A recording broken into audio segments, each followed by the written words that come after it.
Help desk.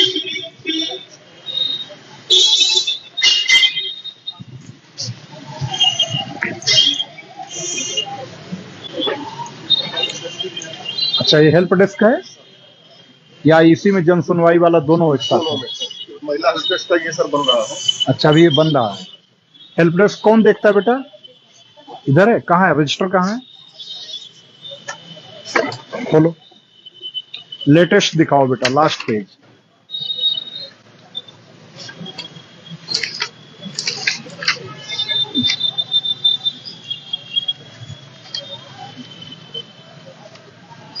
सत्रह 10 17 अक्टूबर 21। इसके बाद कोई आया ही नहीं एप्लीकेशन। ऐसा कैसे हो सकता है? 16 12 21 के बाद 17 10 21 आता है, 17 12 21 आता है। वेद देखो, ये 12 है, दो लिखे हो। ऐसे दो लिखा जाता है जो जीरो जैसा हो। कौन लिखा है इसको? आपने लिखा। इसको सही करो, इसको कोई भी 10 ही पढ़ेगा। सही करके लिखो। अच्छा, दूसरे एक पेज में आप इसको दो दो क्यों लिख रहे हो? वेद, क्या पेज की कमी है हम लोगों के पास? इसमें एक पेज पर आपको एक लिखना है, जिससे जब भी आप फीडबैक लिख सकें, शिकायतकर्ता से फीडबैक लेने के बाद लिखना हो तो पूरा पेज खाली रहे आपका। जरूरत पड़ने पर हो सकता है कि आपको 3 बार तो मिनिमम फीडबैक ही रखिए। 3 बार, एक बार संतुष्ट मान लीजिए बता दिया, 15 दिन बाद फिर पूछे, फिर अगले 15 दिन बाद पूछे। आप इस प्रकार से उसको 45 डेज तक फीडबैक रखेंगे। उसके अलावा मान लो यह भी हो सकता है कि शिकायतकर्ता जो निस्तारण किया गया है शिकायत का, उससे संतुष्ट ना हो। ये भी हो सकता है ना। इसलिए भी रहता है कि इन केस अगर शिकायतकर्ता संतुष्ट नहीं है तो तुरंत किसके संज्ञान में लाओगे आप? किसके संज्ञान में आएगा फिर? प्रभारी के, प्रभारी निरीक्षक के।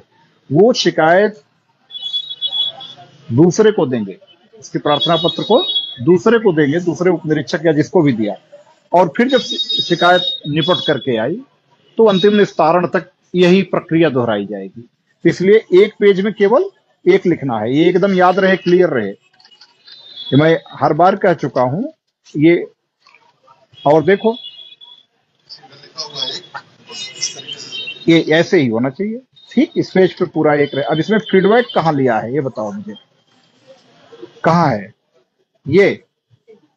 तो यहां आपने लिखा कि इस पे लिखना चाहिए फीडबैक तिथि, ये हुआ आज दिनांक को, इतना ही नहीं, यहां तो आपने शिकायतकर्ता के नाम पता में लिख दिया। यहां पर आपको लिखना चाहिए, पेन लाइए, ये क्या होना चाहिए हेडिंग यहां पे? फीडबैक 1, फीडबैक 1 या फीडबैक फर्स्ट। आपने फीडबैक फर्स्ट लिया, कितनी तारीख को लिया? 18/12/2021 को। 18/12 को लिया है, आज ही लिया है। हाँ, आज 18 है, 19 है, 19 तारीख, सॉरी। तो आपने ये कर दीजिए, फीडबैक फर्स्ट 18/12/2021। अब इसके बाद 15 दिन बाद दोबारा, जिसे उसने बताया कि संतुष्ट है, रह रहे हैं, अलग रह रहे हैं या संतुष्ट है, कोई दिक्कत नहीं है। 15 दिन बाद आपने फिर लिया, फीडबैक सेकंड हो गया, फीडबैक थर्ड हो गया।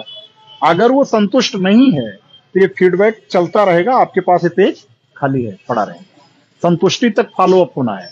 और अगर संतुष्ट हो गए तो भी मिनिमम 3 बार फीडबैक लिया जाना है, 15-15 दिन के अंतराल पे। ठीक, ये चीज फॉलो करना है बेटा।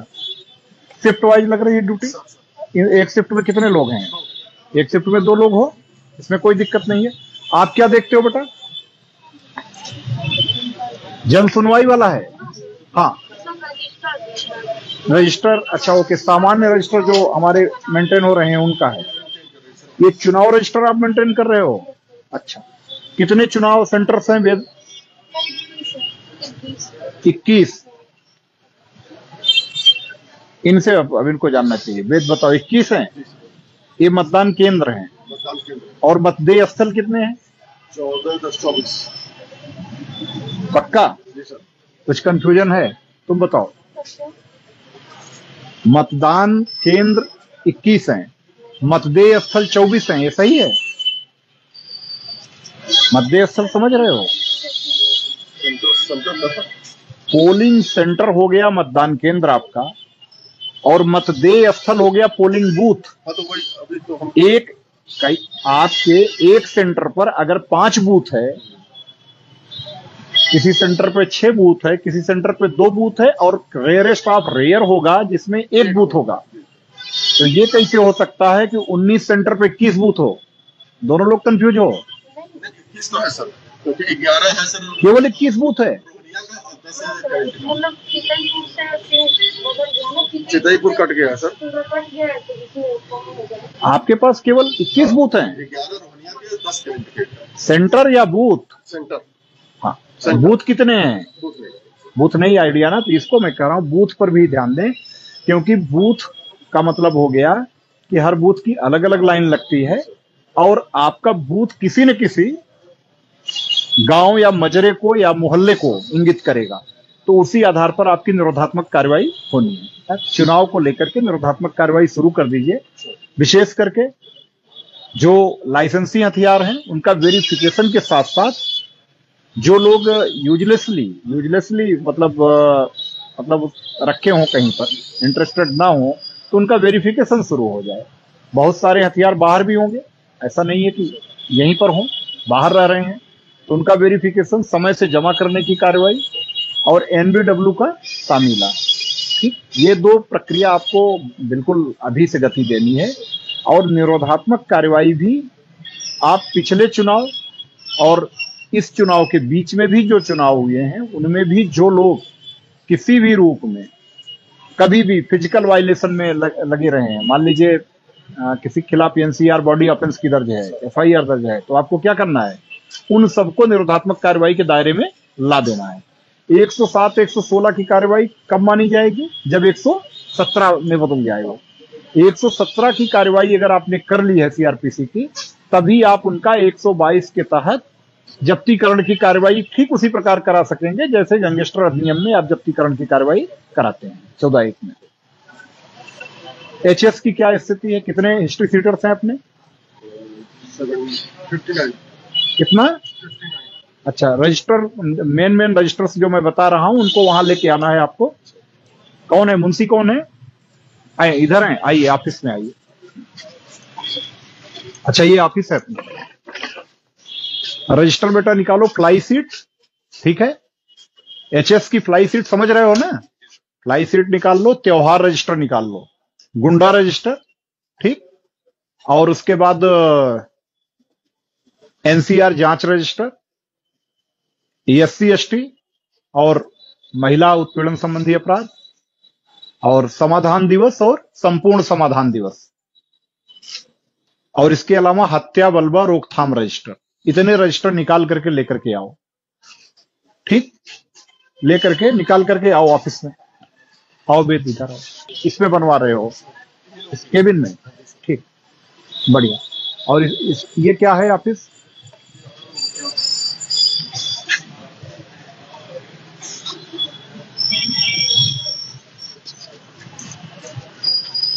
कब तक बन के तैयार हो जाएगा? महिला हेल्थ से नीचे फर्स्ट करवाना है और लाइटिंग करवाना है। दिवसाधिकारी कौन है? Day officer?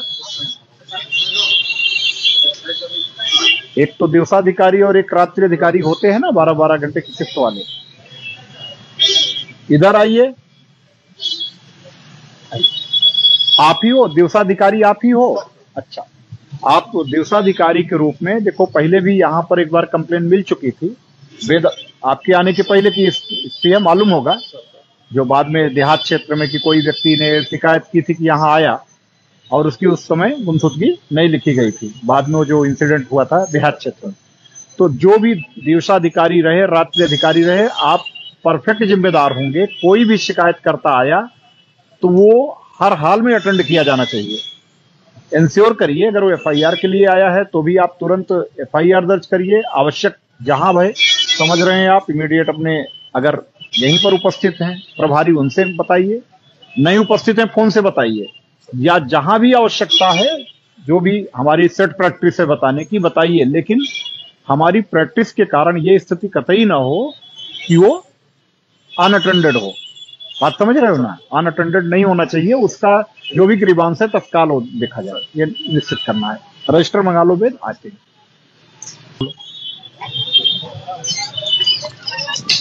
सीजीटीएनएस है यहाँ पे, ठीक, बढ़िया। आप लोग बताओगे आईजीआरएस में क्या रैंकिंग है हमारी थाने की इस समय? निकाला है, देखा है? अच्छा, तो जो भी लंबित है थाना स्तर पे भी, इनको समयबद्ध तरीके से सबका और गुणवत्तापूर्ण निस्तारण हो जाए, किसी भी रूप में कोई भी डिफॉल्ट में न जाए, और किसी भी रूप में ऐसी स्थिति ना हो कि कोई असंतोष की ही परिभाषा में आए, जो हो निस्तारण होता जाए। विवेचनाओं के निस्तारण में क्या स्थिति है? योजनाएं तो बहुत कम हो गई सर, और मेरे ख्याल से 203 पे है अभी। कल का आंकड़ा 200। रैंकिंग क्या है विवेचनाओं के? आप निकाल करके प्रिंट आउट लेकर के आइए, देखें कि क्या है कि पूरा ओवरऑल कितनी टेंडेंसी में दुरुस्त है काफी। तो वेद ये आपने इधर मेहनत कराई, क्योंकि मैं पिछली बार आया था तो साफ सफाई की स्थिति अच्छी नहीं थी, तो साफ सफाई तो काफी बढ़िया दिख रही है। ये कच्छ तो था, लेकिन मुझे लगता है कि ये, हाँ, इस तरीके से नहीं था, तो इसके लिए साफ सफाई की व्यवस्था अच्छी रखवाने के लिए इनको अपनी तरफ से पीआरओ साहब इनाम भी हमारी तरफ से वेद प्रकाश जी के लिए लिखिएगा। इसमें अच्छी व्यवस्था है, साफ सफाई के लेवल मेंटेन रहे, ये चीज इंश्योर करना है।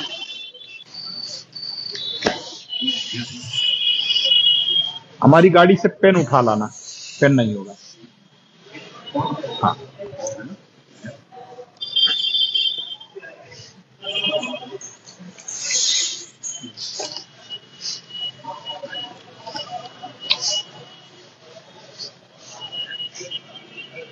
में त्योहार बीता है, कौन सा प्रकाश त्योहार बीता है?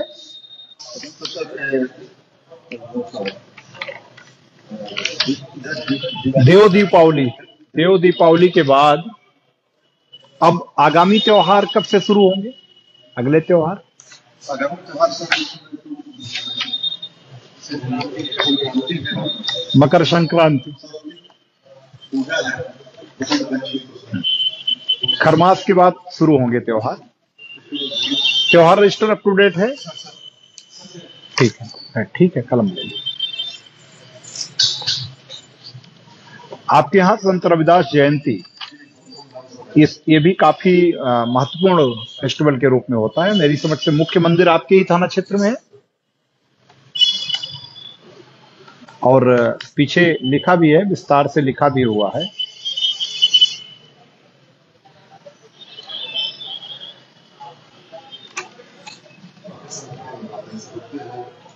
ये इस बार कब पड़ेगा? फरवरी में। तो ठीक है, रजिस्टर अप टू डेट है, इसको लेकर के अलर्ट हमेशा से, जो भी पीछे के मतलब प्रविष्टियां हैं उनको पढ़ करके उनसे अनुभव का लाभ जरूर लिया जाए। एनसीआर जांच रजिस्टर,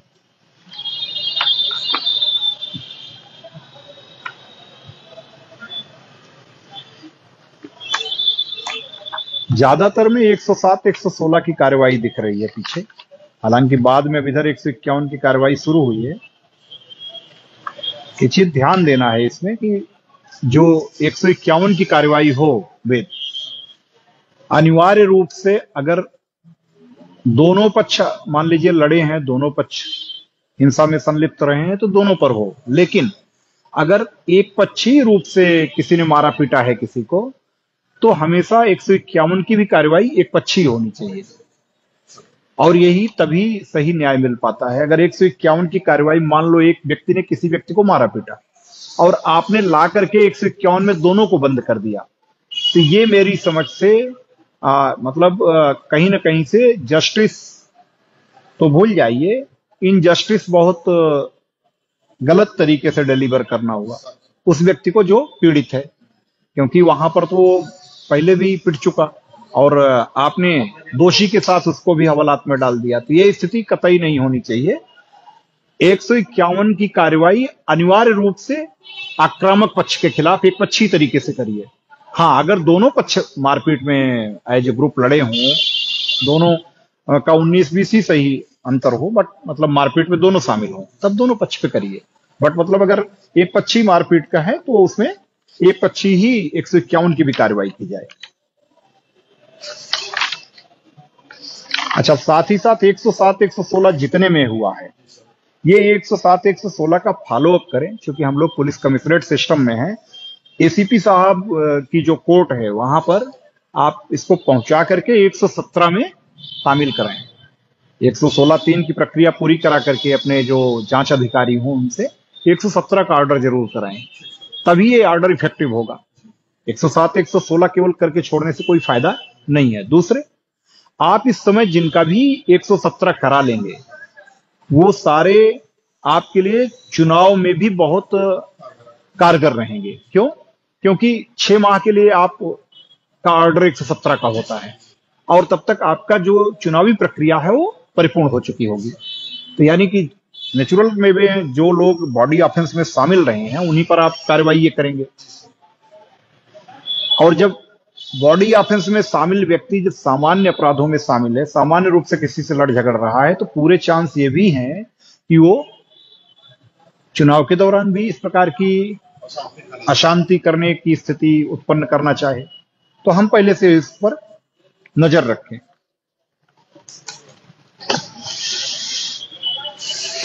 महिला उत्पीड़न, इसमें कोई पेंडिंग केस है इस समय वर्तमान में? कोई भी सीरियस ऑफेंस का पेंडिंग केस है? ठीक है, ये सर्वोच्च प्राथमिकता पे है शासन की, डीजीपी साहब की, और इसमें किसी भी रूप में महिलाओं से संबंधित जो भी अपराध कहीं भी कारित है तो समय से उन सब में समयबद्ध तरीके से चार्जशीट हो, गिरफ्तारी की कार्रवाई हो, सब पूरी कर लें। गुंडा रजिस्टर, एसएसआई साहब, कितने प्रकार के गुंडे होते हैं? कितने प्रकार के गुंडे सूचीबद्ध किए गए हैं? आपको है जानकारी? नहीं है? वेद आप बताओ। इसका मतलब आपने भी पढ़ा नहीं है पूरा। 4 प्रकार के ही गुंडे होते हैं। कितने? कौन कौन? राजनैतिक, सांप्रदायिक, छात्र और आपराधिक। कितने? 4 प्रकार के, जिनमें से राजनैतिक स्पष्ट है, छात्र भी स्पष्ट है जो स्टूडेंट्स से रिलेटेड है, सांप्रदायिक भी स्पष्ट है जहां पर कम्युनल हार्मोनी प्रभावित हुई हो। इन तीनों के अलावा जो लोग गुंडा की कैटेगरी में आते हैं उनको किसमें डाला जाता है? आपराधिक में। ये एकदम से याद रहना चाहिए। और जितने लोग आपके इन 4 प्रकार की गुंडा की कैटेगरी में हैं उनको आप अनिवार्य रूप से मॉनिटर करते रहें कि वो हमेशा एट ए टाइम आपके 117 में पाबंद रहें और भारी पे उछल के में पाबंद रहें, ताकि अगर किसी भी प्रकार का न्यूसेंस को क्रिएट करना चाहें तो आप उनकी जब्तीकरण की कार्रवाई 122 सीआरपीसी में करा सके। अब कमिश्नरेट में आपको ये अतिरिक्त लाभ है कि आप जिन पर प्रभावी कार्रवाई करेंगे उसमें कोई डिले होने के चांस नहीं है। तो ये चीज आप इसमें करा लीजिए। इसका अध्ययन करके चुनाव के पहले यह भी पूरी तरह अपडेट हो जाना चाहिए। इसको मैं 1 सप्ताह बाद पुनः निरीक्षण करूंगा आपके थाने का। अभी मैं इसीलिए अभी सरसरी तरीके से बाकी चीजों को कर रहा हूं। हत्या बलवा रोकथाम रजिस्टर, इस रजिस्टर में भी मैं यही चाहूंगा कि जितने भी इस प्रकार के एलिमेंट्स हैं जो गंभीर शारीरिक अपराधों में संलिप्त रहे हैं, हत्या बलवा रोकथाम रजिस्टर में जो भी इंगित हैं, इन सब पर भी प्रभावी निरोधात्मक कार्रवाई समय से कर ली जाए और वो कागजी खाना पूर्ति की ना हो। 107-16 हो तो 117 तक पहुंचे। इसके अलावा गुंडा, मिनी गुंडा, 109-10, 110 जी, और अगर उनके कई बार अपराध का रिपीटेंस हुआ हो तो आप इसमें एचएस खोलिए उनकी। इसी प्रकार से कई अपराध की स्थिति में ही आप गैंगस्टर की भी कार्रवाई करिए। इसमें भी किसी प्रकार से कोई ढिलाई नहीं करनी है। ये आपका सबसे महत्वपूर्ण रजिस्टर है। इस पर शासन की तरफ से, माननीय डीजीपी साहब की तरफ से बहुत जोर दिया जा रहा है। हत्या बलवा रोकथाम रजिस्टर को अगर आपने अच्छे तरीके से, प्रभावी तरीके से पीछे का पढ़ करके और इनको निरोधात्मक कार्रवाई के दायरे में ला लिया तो आप मान के चलिए कि वहां पर किसी प्रकार की अशांति होने की संभावना नहीं रहेगी। समाधान दिवस रजिस्टर, कोई इधर के पीछे के कोई मामले पेंडिंग तो नहीं है? एक केवल है पीछे का, ठीक है। तो उनसे बात करके जो भी कंसर्निंग राजस्व निरीक्षक हों या जो इसमें लेखपाल जुड़े हुए हैं, टीम के साथ भेज करके निपटा दीजिए समय से। किसी भी रूप में समाधान दिवस का या संपूर्ण समाधान दिवस का समयबद्ध तरीके से निस्तारण हो जाना चाहिए, पेंडिंग नहीं रहना चाहिए। संपूर्ण समाधान दिवस का कोई लंबित है?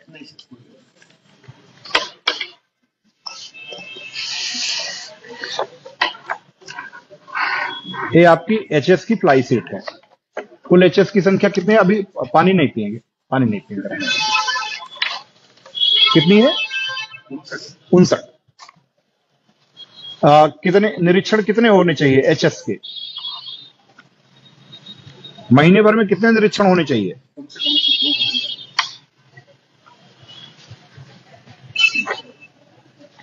दो होने चाहिए। अच्छा, दिन में या रात में?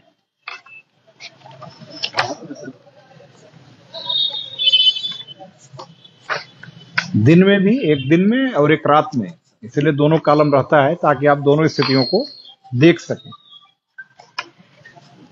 पीछे के सारे हो गए हैं? देखो बहुत सारे ऐसे हैं जो एचएस, देखो अब ये देखो 65 ये मैंने खोला है जायके के लिए, कल्लू यादव और फनिल यादव, कोई निरीक्षण नहीं हुआ है, ठीक है ना, ब्लैंक है। ऐसी स्थिति नहीं होनी चाहिए। जितने एचएस देखो आपके नहीं चेक किए गए हैं, देखो साल भर में अभी नहीं, ये प्रयास की बात नहीं है, स्पष्ट किया जा रहा है, स्पष्ट निर्देश है, इसमें कोई वो नहीं है, नहीं तो ये आप लोगों का माना जाएगा। वेद इधर आओ, इंस्पेक्टर, ये बिल्कुल नहीं है, एकदम ब्लैंक है। इधर देखो एचएस का, ये नहीं होना चाहिए। साल का अंत है ये, साल के अंत में एक भी निरीक्षण ना होना शर्मनाक है। ये शो करता है कि कहीं ना कहीं से हमारी जो अपराध एवं अपराधियों के बारे में प्रयास की स्थिति है वो बहुत अच्छी नहीं है। जितने बचे हैं आपके पास इफेक्टिव रूप से अभी 10 दिन है, इस 10 दिन में सारे एचएस का वेरिफिकेशन हो जाना चाहिए 59 का। मैं अगले हफ्ते फिर से एचएस पे ही फोकस कंप्लायंस करूंगा।